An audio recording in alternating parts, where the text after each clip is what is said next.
شنو تشوفين وجودك اليوم كأم حلو لو هذا العمر يكون غير جاهز انه يكون ام؟ واني بالنسبه لي اني تخرجت من الجامعه وتزوجت. حلو. احس انه يعني كلش عمر مناسب، يعني هسه اني عمري زين ويا بناتي، اكبر وحده عمرها 4 سنوات، فعمري احسه زين مناسب يعني. صراحة بما انك تخرجتي واذا كنتي مختارة الشخص الصح بالحياة الزوجية اتس اوكي، يعني كلش تمام الامور. الحمد لله. ودا اقول لك بالنسبه لي يعني تجربتي كانت كلش حلوه، اشوفها كلش مناسب انه اللي تتخرج تتزوج وتجيب اطفال، كلش مناسب.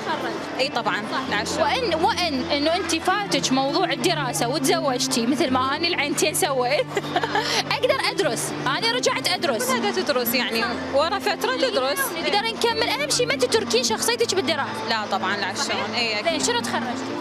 اني اداره واقتصاد جامعه بغداد. عجب ما تعين.